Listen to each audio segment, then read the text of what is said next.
આજે લગભગ 350 જેટલા લાભાર્થીઓ ને 1000 જેટલી વસ્તુઓ દિવ્યાંગોને મળવા જઈ રહી છે. તેના પ્રોગ્રામમાં આપ સૌ ઉપસ્થિત છો. સરકારની આ યોજનામાં વધુને વધુ લોકોને લાભ મળે, આપને તો મળી રહ્યો છે, પણ વધુને વધુ લોકોને લાભ મળે આ યોજનાનો તેવો એક પ્રયાસ છે. જેમ આગળ ચંદ્રમોહનજીએ કહ્યું કે પહેલાં આપણે સરકાર જોડે જવું પડતું હતું, આજે સરકાર આપણી વચ્ચે આવી રહી છે એટલે આપણને વધારે સારું પડે, ઝડપ પડે. આપણે ક્યાં જવું, ફરવું પડે. બીજી એક બહુ સારી વાત કહી કે કોઈ બી સાધન બગડ્યું તો એને કંઈ રિપેર કરાવવું કાં તો નકામું જ થઈ જતું હતું. મને ખ્યાલ છે કે ભાઈ કોઈને ટ્રાયસિકલ પહેલાં આપી હોય ને બગડી હોય તો પછી એ ગઈ ગોડાઉનમાં. એટલે હવે એ સારું છે કે દરેક વસ્તુ રિપેર થાય છે અને ફરી ઉપયોગમાં પણ લેવાય છે.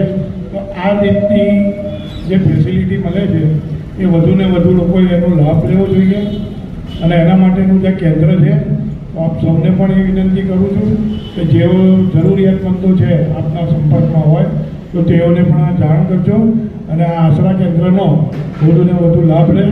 ફરી એક વખત આપ સૌને આજે જ્યારે આ સાધનોની સહાય મળવા જઈ રહી છે ત્યારે આપ પણ જેમ કે આ ટ્રાયસિકલ ઇલેક્ટ્રિક ખૂબ સરસ છે, એનું ડેમોન્સ્ટ્રેશન પણ જોયું તો આપને એનાથી વધારે અનુકૂળતા થશે અને બીજા બધા જે સાધન છે, હિયરિંગ એડ છે, સ્ટીક છે કે આ ગોડી છે, એ દરેકથી દરેકને ફાયદો થશે તેવી હું આશા રાખું છું. તે સાથે આજે આપના દ્વારા જે સ્વાગત કરવામાં આવ્યું તે બદલ પણ આપનો ખૂબ ખૂબ આભાર માનું છું.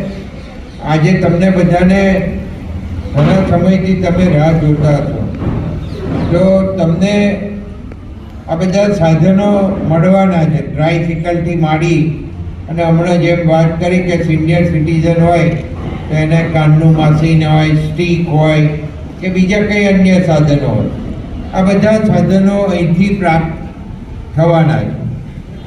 તો અને લગભગ શરૂ થયે ઘણો સમય થઈ ગયો છે અને તમારા માટે આ ખૂબ આનંદની વાત કહેવાય કે આવું એક કેન્દ્ર આખા ગુજરાતની અંદર જ્યારે નડિયાદમાં હોય એ તમે વિચાર કરો કે આ પહેલું અહીંયા શરૂ કરવામાં આવ્યું તો આપણા માટે ખૂબ આનંદની વાત કહેવાય.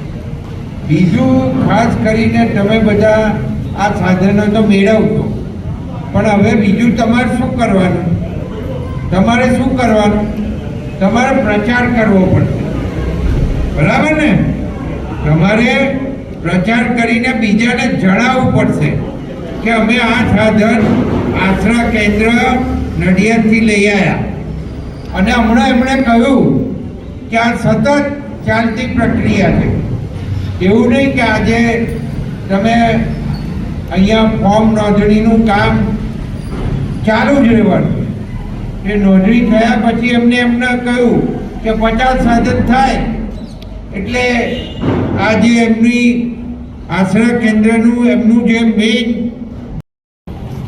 ગ્રીનકો એલિમ્કો મારફતે આ સાધન મળે છે અને એલિમ્કોમાં એમને જણાવવાનું હોય છે. જો ત્યાંથી આવીને ડૉક્ટર જોઈ જતા હોય છે અને પછી આ સાધન ઉપલબ્ધ કરવા માટે અહીંયા આ જે આશરા કેન્દ્ર છે એમાં ચંદ્રગોપાલભાઈ છે એમને જણાવતા હોય અને પછી 50 જણ થાય એટલે આ સાધનની અહીંયાથી લોકોને સાધન સહાય આપી દેવામાં આવતી હોય છે. એટલે આમાં ખાસ બહુ રાહ જોવાનો સમય રહેતો નથી.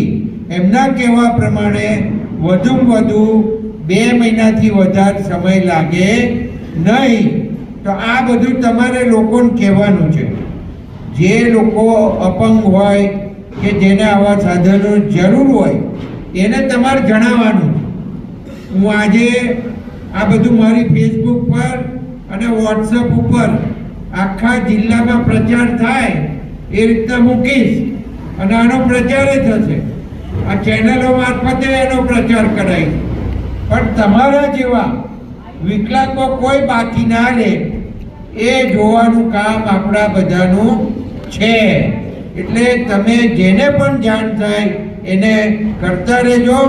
અને આ જે કાર્યક્રમ ગોઠવ્યો છે એ બદલ હું આશરા કેન્દ્રના ચંદ્રગોપાલભાઈ અને ચંદન શર્માજીનો પણ ખૂબ ખૂબ આભાર માનું કે તમે આ લોકોને ખૂબ જલ્દી સહાય આપી અને આ બધા સાધનો ઉપલબ્ધ કરાયા છે.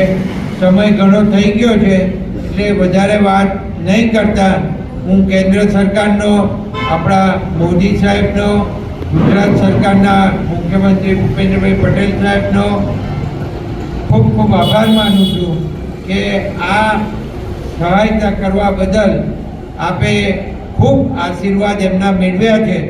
અને હજુ ને વધુ દેશની સેવા થાય એવા આપ સૌ એમને આશીર્વાદ આપો એ જ અભ્યર્થના સાથે મારે બોલાવી અહીં મારું સ્વાગત કર્યું એ બદલ આપ સૌનો ખૂબ ખૂબ આભાર. ભારત માતા કી જય. વંદે માતરમ. પરિચય. હું ડોક્ટર ચંદ્રગોપાલ આશરા કેન્દ્રનો ડાયરેક્ટર છું.